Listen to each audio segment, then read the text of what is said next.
We've all seen the re-education subgenre before, usually a grim, nihilistic exercise in how much misery a director can inflict on a protagonist before the credits roll. But Jan Komasa's Heal is a different beast entirely. It's a film that arrived at the Toronto International Film Festival 2025 under the title Good Boy, only to be rebranded for its US release to avoid confusion with the horror dog flick. The new title is infinitely more surgical. It's a command. It's about breaking a spirit to save a soul.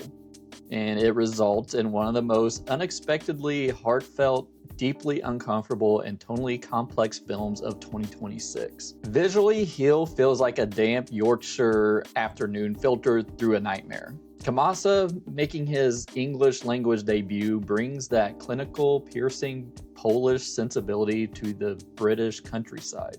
The cinematography is claustrophobic, favoring tight frames that make the suburban home feel as cavernous and terrifying as the basement where much of the film takes place. You aren't just watching a kidnapping, you're watching a perverted domestic fantasy play out in high definition glue.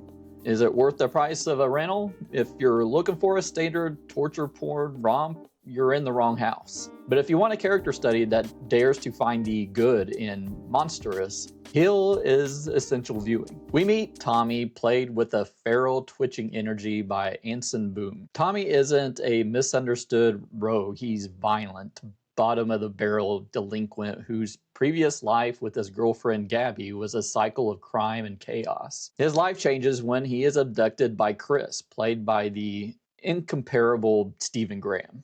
But this isn't a ransom situation. Chris is a patriarch with a terrifyingly calm demeanor and a very specific vision of rehabilitation. Tommy wakes up in a basement, literally chained by the neck, facing a family that treats his incarceration like a mandatory self-improvement seminar. Alongside Chris is his wife, Catherine, played by Andrea Riseborough, as a spectral, almost ghostly presence, and their young son, Jonathan, whom they affectionately call Sunshine. The family, rounded out by their new immigrant housekeeper, Rina, operates on a logic that is both absurd and chillingly sincere. They don't want to kill Tommy, they want to turn him into a good boy. The conflict centers on this bizarre animal training dynamic. Chris and Catherine aren't cackling villains, they are parents who believe with every fiber of their being that their questionable methods are the only way to save a soul like Tommy's. It sets the stage for a psychological tug-of-war where the lines between abuse and intervention become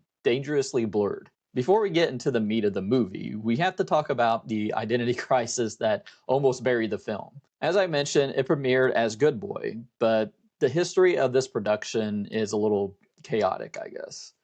Originally, Bartek Bartosik wrote this as a hyper-localized Polish thriller set in the concrete blocks of Warsaw. But Jan Komasa, ever the ambitious auteur, decided to transplant the whole blackened heart of the story to Yorkshire. This wasn't just a change of scenery, it was a cultural translation that ruffled some feathers during production. And then you had the title swap. The studio panicked because the other 2025 horror flick about a haunted golden retriever was also called Good Boy. They pivoted to Heal, to lean into the submissive leash and collar imagery, which honestly fits the aesthetic way better, I think. It feels dirtier, it feels more honest about the psychological power we're watching being played out. The absolute standout here is the chemistry between Stephen Graham and Andrea Riseborough. Graham, fresh off the intensity of adolescence, brings a terrifying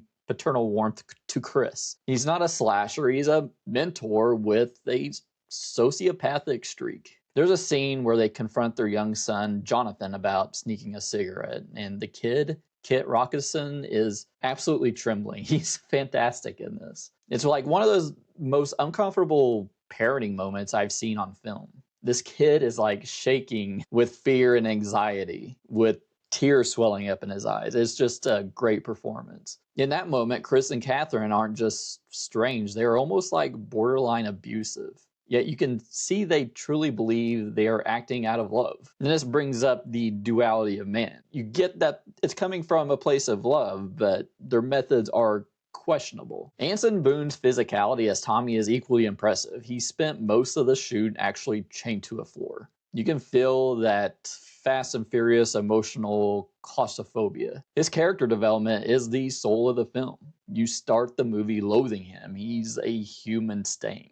But the rehab process, as twisted as it is actually starts to work. It makes you question your own morality. Can a monster be fixed by a different kind of monster? There's a few things that hold back the movie for me. Like the pacing is mostly tight, but Tommy's turnaround feels a bit accelerated, I think. Not completely unbelievable, but one minute he's a startling dog and the next he's perhaps a bit too cooperative for the sake of the runtime. It's believable because of Boon's acting, but the script moves the goalpost a little quickly, a little too conveniently. But it's not a deal breaker. Then there's Rina, the housekeeper. There's an entire subplot involving her status as an immigrant in this household that feels like it belonged in a different movie, or it was a little undercooked. Never really quite gels with the movie story. And by the time we hit the midpoint, her character feels like a missed opportunity for deeper social commentary. And then there's the ending, which I won't go into here, but it felt a little let down by it.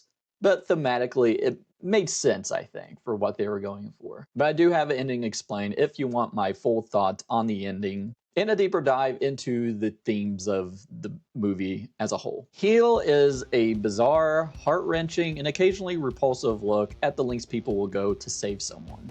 It's for viewers who like the domestic dread of the killing of a sacred deer but wished it had more British working class grit. It's surprisingly heartfelt for a movie about a man on a leash. If you appreciate incredible acting over cheap torture porn, this is a must watch. It's a 2026 highlight that proves Jan Komasa is a master of the uncomfortable truth. So I'm giving Heel a 4 out of 5. But did you see Heel? What did you think? Let me know down in the comments below. Check out my ending explained for Heel, that's probably by my head now. And YouTube thinks you'll like this other video by my head. And I'll see you next time.